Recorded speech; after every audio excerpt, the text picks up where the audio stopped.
रघुजी भोसले, नागपुर के भोसले शासक साइड ने कई बार बंगाल की ओर अभियान चलाए। ये अभियान मुख्यतः बंगाल के नवाब अलीवर्दी खां के विरुद्ध हुए। इनकी मांगे चरावा चौथ, राजनीतिक दबदबा और व्यापारिक लाभ थीं। नीचे क्रमशः युद्ध और समझौतों की सूची दी है। रघुजी भोसले के बंगाल अभियान। पहला अभियान नी पृष्ठभूमि नागपुर के भोसले मराठा संघ के प्रभाव को बंगाल, उड़ीसा और बिहार तक फैलाना चाहते थे।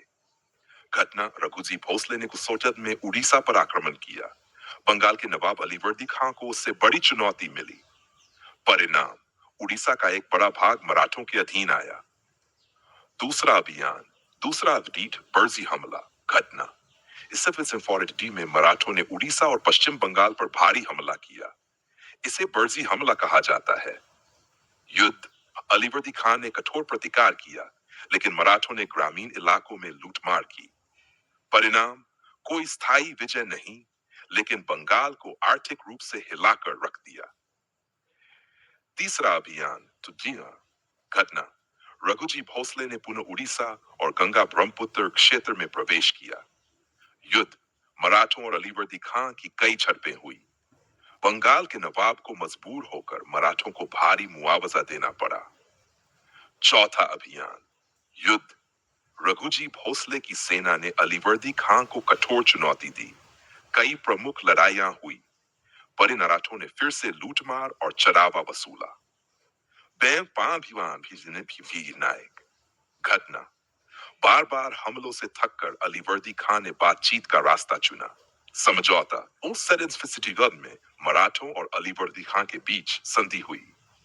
रघुजी भोसले को उड़ीसा प्रांत का वैध अधिकार मिला। नवाब ने सालाना 12 लाख रुपए चौथ मराठों को देने की शर्त मानी। अंतिम स्थिति के बाद रघुजी भोसले का बंगाल पर स्थायी शासन नहीं रहा, लेकिन उड़ीसा स्थायी रूप से भोसले राज्य नागपुर में शामिल हुआ। बंगाल और बिहार में मराठों का दबाव जारी रहा, लेकिन संधि के बाद बड़े युद्ध कम हुए। निष्कर्ष, रघुजी भोसले के बंगाल अभियानों में लगातार युद्ध, छापामार हमले और अनसमझौते की श्रृंखला रही। छत्रपति शिवाजी महाराज की वंश परंपरा से सीधे नहीं, लेकिन भोसले घराने से नागपुर गादी के शासक बने। उन्होंने पूर्व भारत, बंगाल, बिहार पर मराठों का प्रभाव बढ़ाने का बीड़ा उठाया। उस समय बंगाल का नवाब अलीवर्दी खान बहुत शक्तिशाली माना जाता था, मगर लगातार मराठों के आक्रमणों से कमजोर होने लगा। बंगाल पर मराठा आक्रमण।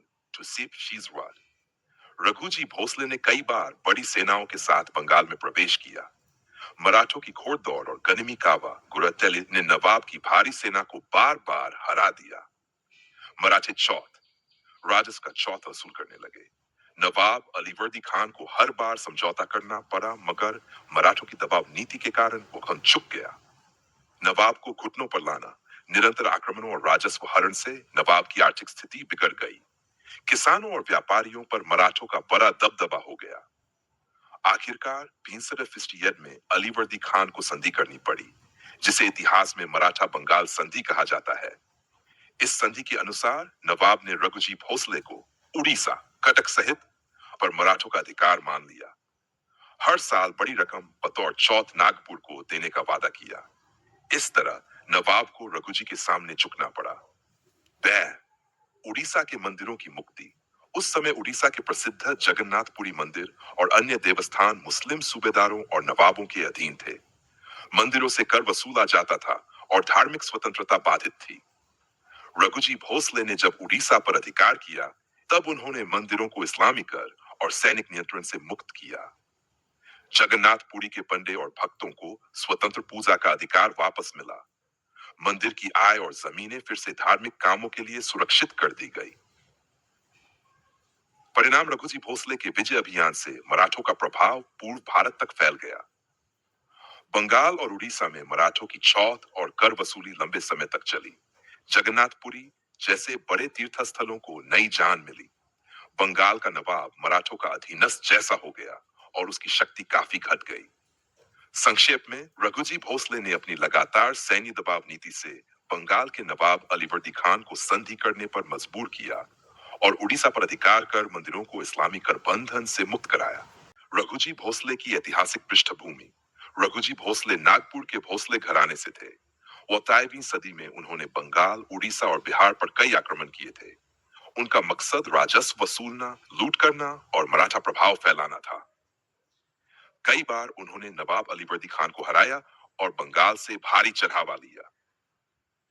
द अगर आज के समय में रघुजी भोसले होते, मान लीजिए कि आज भी उसी तरह का संघर्ष है और रघुजी भोसले बंगाल में इस्लामीकरण रोकने के नाम पर प्रवेश करते। एन राजनीतिक असर। वे ममता बनर्जी की सरकार को सबसे बड़ा विरोधी मानते और सीधे शासन पलटने का प्रयास करते। स्थानीय हिंदू संगठनों और असंतुष्ट समुदायों को अपने पक्ष में खींच लेते। सैन्य परिणाम। रघुजी की नीति छापामार और तेज आक्रमणों की थी। वे पहले सीमावर्ती जिलों झारखंड, ओडिशा, बंगाल बॉर्डर पर धावा बोलते और फिर धीरे धीरे कोलकाता की ओर बढ़ते। मुस्लिम बहुल इलाकों और राजनीतिक सत्ता केंद्रों को सीधा निशाना बनाते।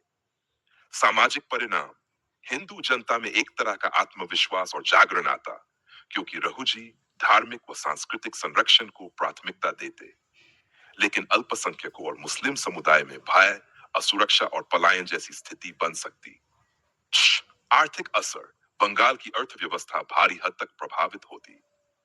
रघुजी उस समय की तरह व्यापारिक बंदरगाहों और कर प्रणाली पर अपना नियंत्रण स्थापित करते। अंतिम परिणाम संभावित। अगर आज रघुजी भोसले जैसे नेतृत्व वाला सैन्य अभियान होता, तो बंगाल ममता बनर्जी की सत्ता से बाहर निकलकर हिंदू केंद्रित शासन की ओर झुक सकता था। लेकिन यह भी सच है कि 8वीं सदी में भारत एक लोकतांत्रिक राष्ट्र है। ऐसे किसी आक्रमण को भारतीय संघीय ढांचे और संविधान के खिलाफ माना जाएगा और केंद्र सरकार व सेना देकर हालात संभाल लेती। यानी ऐतिहासिक दौर की तरह निर्णायक विजय संभव नहीं होती, पर सामाजिक राजनीतिक समीकरण जरूर बदल जाते। संक्षेप में, अगर रघुजी भोसले आज के बंगाल में सक्रिय होते, तो वे ममता शासन को उखाड़ फेंकने का प्रयास करते और हिंदू समाज को एकजुट करते। परंतु लोकतांत्रिक भारत की आधुनिक परिस्थितियों में उनकी रणनीति शायद राजनीतिक आंदोलन और सांस्कृतिक पुनर्जागरण में बदल जाती, न कि पूर्ण सैन्य विजय में। रघुजी भोसले केवल बंगाल में ही नहीं, बल्कि पूरे उत्तर भारत और दक्षिण पूर्व भारत के कई इलाकों में अपने सैन्य अभियान चलाते रहे। उनकी टुकड़ियों का विस्तार विदर्भ से निकलकर काशी, मथुरा, कटिहार से उड़ीसा और यहाँ तक कि गोंडवाना तक हुआ। उनके अभियान मुख्यतः चढ़ाई, कर वसूली, चौथ सरदेशमुखी और देवस्थान मुक्ति पर केंद्रित थे। बंगाल के अलावा रघुजी भोसले की प्रमुख झड़पें। उड़ीसा कलिंग क्षेत्र। रघुजी भोसले ने कई बार उड़ीसा पर चढ़ाई की। उन्होंने कटक, पुरी और बालेश्वर के क्षेत्रों पर हमला कर मुगल और नवाब की सेना को हराया। जगन्नाथपुरी के मंदिर को मुगलों से मुक्त कराकर मराठों की सत्ता स्थापित की।